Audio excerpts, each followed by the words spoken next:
All right, thanks everybody for sticking around for our case study. My name is 𝗤𝗲𝗰𝗵𝗶𝗃 with Fanatics, and I'm excited to be here and talk about how at Fanatics we're using DataHub to decode data denormalization in our new data management platform, which we call Dataverse.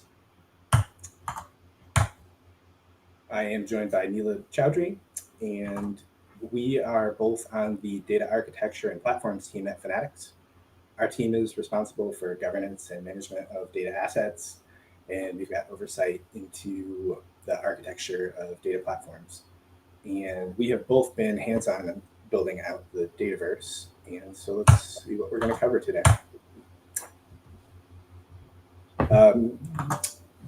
So before we dive in and talk about what Dataverse is actually made of, we'll talk a little bit about our pre-Dataverse environment and why we felt we needed to build a new data management platform. And then we'll talk about the design principles we used to build it and how DataHub plays a key role in our data democratization effort. Then we'll dive into the architecture and talk a little bit about what's on our roadmap.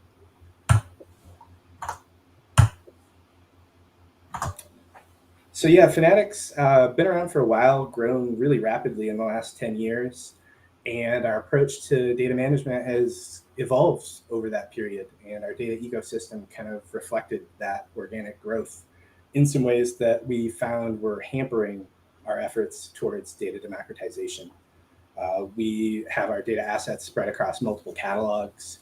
Sometimes data sets might be in multiple. We don't have a really great way of consistently applying data retention policies. Our data lake is hard to search. Documentation might be hard to find. It's spread across our internal wiki and maybe up to date, maybe not.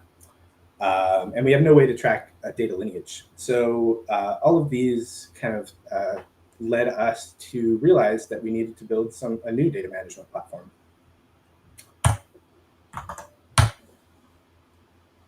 So when we set out to build the Dataverse, we first wanted to decide what were the principles that we wanted to follow. What did we want Dataverse to be able to do that would enable data democratization? Well, we wanted something that would be declarative to allow users to define data sets in a consistent way that would enable us to apply consistent lifecycle management around data set definition, the categorization or application of our data taxonomy to our data sets, and those retention policies.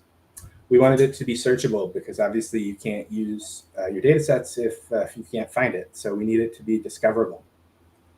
We need it to be auditable to support DSRs, legal compliance, and we need to be able to track schema changes. And obviously, we want our data to be certified. We want users to know what they can expect from a data set. Some of the same terms that John mentioned earlier, freshness, quality, are things that are important to us.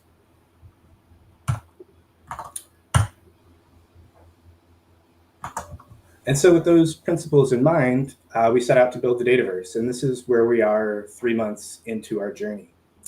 When we got started, we looked at the marketplace to see what tools were available in the space of data cataloging. And DataHub really stood out to us for a few different reasons that tied directly to our data democratization efforts. Its searchability across platforms, data sets, columns, and obviously, as we saw earlier in the presentation, it's still being added to. It's getting better, which is really cool to see. It does a great job of documentation. It's going to address that issue with our internal wiki being spread out. It'll be the one place where data consumers can go, search for data sets, find that documentation, and also a place where the data owners can go and manage the documentation. And we're really excited about their native integrations for capturing runtime metadata, especially lineage, but also the validations and runtime stats. Now, around DataHub, we built some other components of the Dataverse that we thought would be complementary. To address that declarative way to define data sets, we've created a registry. It's a Git repo where users can define data sets as YAML files.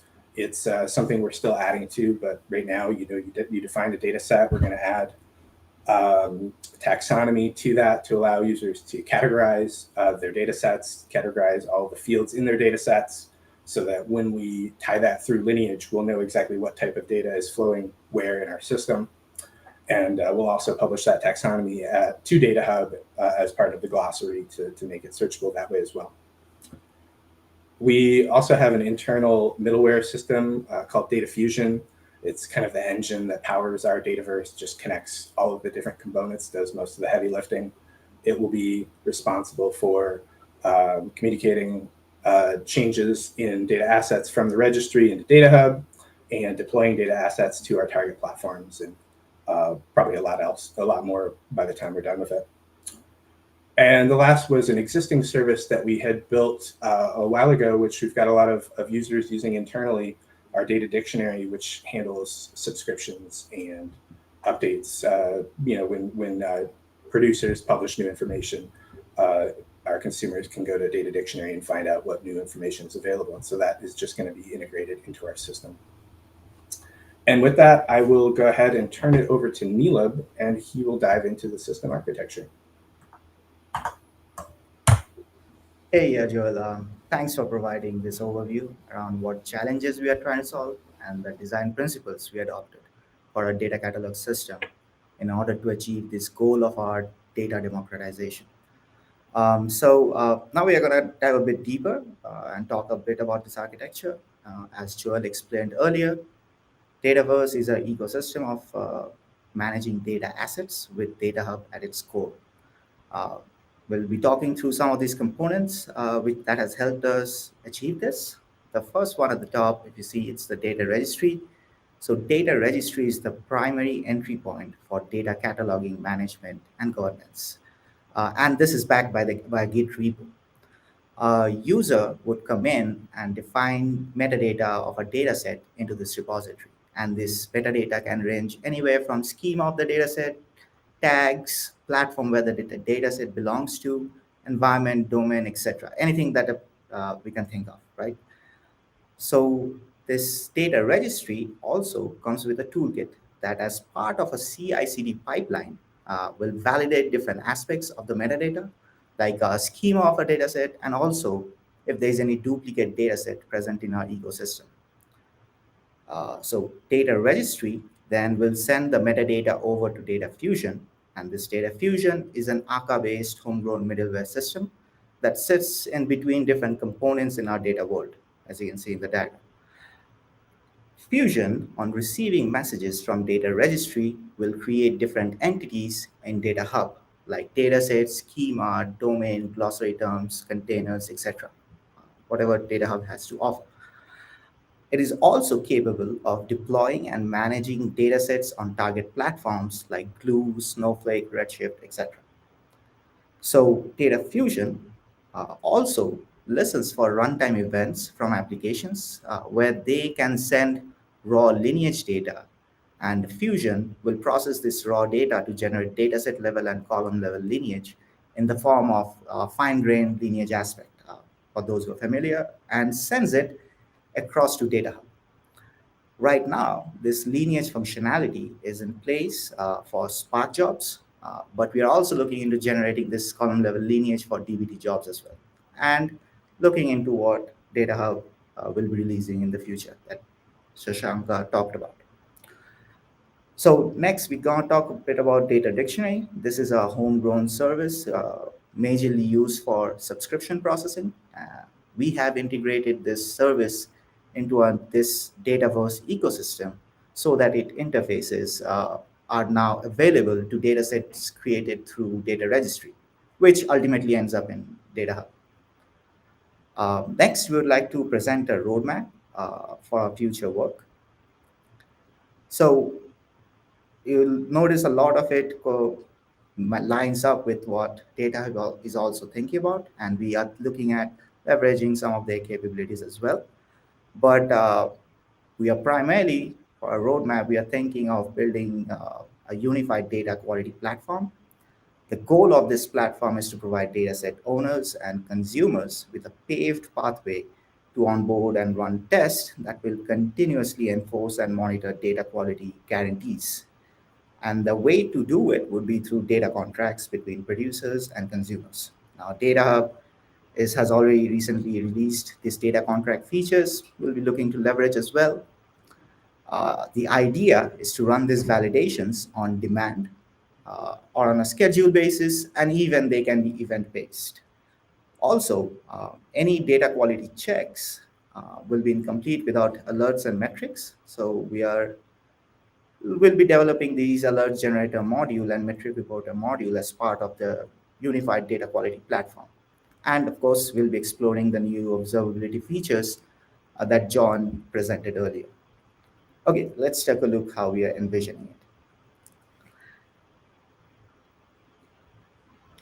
So data contracts will be the primary entry point for data quality and will be backed on the same data registry Git repo we talked about earlier.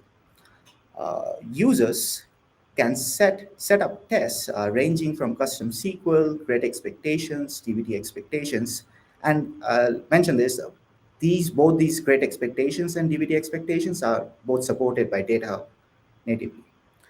So the data quality platform will be running this test and sending this test results over to DataHub.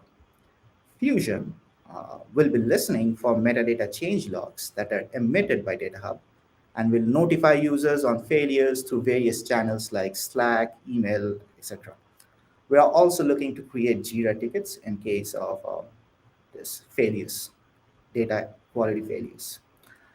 We're also looking to certify this dataset by generating a quality score based on various factors such as historical assertion runs, number of Jira tickets open, etc.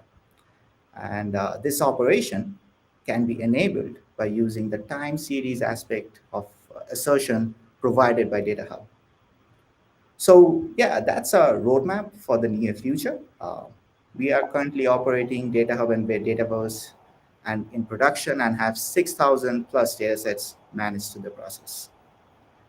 As you can see, DataHub not only provides an awesome solution for data cataloging, discoverability, documentation, and providing an end-to-end picture of all data assets, but also provides excellent models and APIs, including GraphQL interfaces for creating and querying entities within its system. So thank you, DataHub.